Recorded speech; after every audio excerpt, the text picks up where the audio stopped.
Hi, today we are going to start a new topic, Working Capital Management, Chapter 6. Here are some of the learning objectives for this topic. Working capital management really involves methods, ways to finance current assets. Current assets, the one that can be converted to cash in less than 1 year, as you remember from previous chapters. So, financing of assets should be tied to assets time on the balance sheet. Well, sometimes it works this way, sometimes it doesn't. What this sentence says that basically you should match the asset financing with the type of the asset. Long-term assets with long-term financing, short-term assets with short-term financing. Sometimes in reality it's not that easy to do this matching. We are going to do some problem solving with this aspect in the second part of the chapter. Long-term financing is more costly than short-term financing because in the long term, if you go to the bank to borrow money, they would ask a higher interest rate cost of borrowing than short term because in long term the interest rate can change a lot, and if they increase a lot, banks can lose a lot of money if you are locked in a long term with a lower interest rate. So, based on this decision on asset financing, there is risk versus profitability or risk return decisions to be made. So, this chapter actually has two parts. The first part we are going to start next is on type of assets and assets growth to understand how they work. And the second part, it refers to financing for those type of assets. So, working capital management about the asset growth, current assets. Current assets change every day, every week. What do you have in current assets here? If you recall, we have cash, accounts receivable, inventory, and marketable securities. Those are the assets that we are talking about here. And they change. We have build up in the inventory, and then we sell the inventory. The same for cash. Marketable securities, they can increase if you want to acquire more or decrease if we want to sell some to have extra cash. This is why we have changes in them.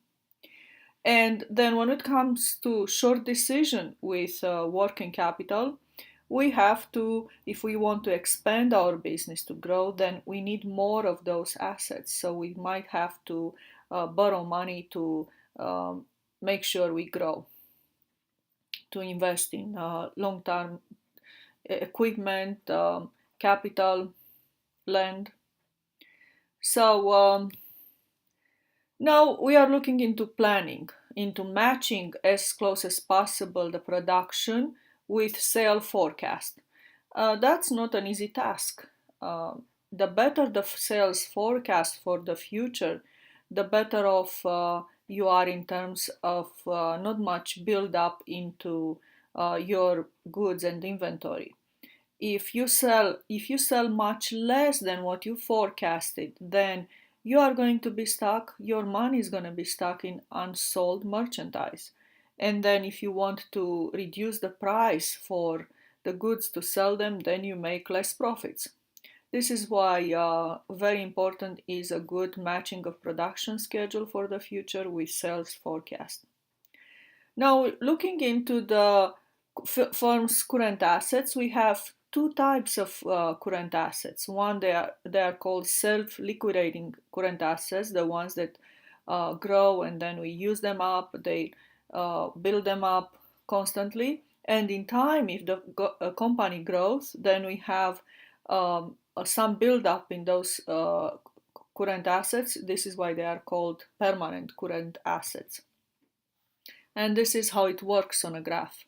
Temporary, you use up the cash to buy raw material, produce inventory, then you have your production, then you sell it, you get some cash, but you have to start all over. They come and go.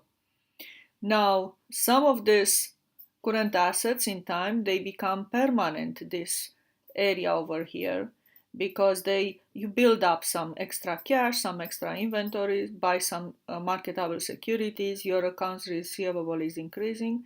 That's the split here. And fixed assets, you don't buy them that often, so they for some time you have the same one. Their nature is long term until you want to grow more, and then you acquire more. So now that we have an understanding about current assets and fixed assets, we are going to discuss about a special way of businesses to deal with fluctuations in inventories, and this is called level production. Level production, which refers to that practice of smoothing out production, producing the same level of goods, and then you are going to have to deal with inventory buildup when you are off season, and then your inventory is going to increase fast when you are in season. And this is the way the companies try to keep their cost even and don't have to deal with laying off workers off season and then retraining them. That might be costlier in the long run. So remember, level production, smoothing out production, especially applied in the seasonal type of production. So level production method applied, smoothing out production schedule, and matching sales and production closely. That's possible for some businesses, but the ones with seasonal production, they will have to find ways to deal with inventory buildup. Right? Sometimes they have to rent or purchase spaces to store their goods until they sell fast in season. Okay. So we have some examples here. Maybe I should start a new recording with numerical examples on the theory so far. So we have numbers from the beginning.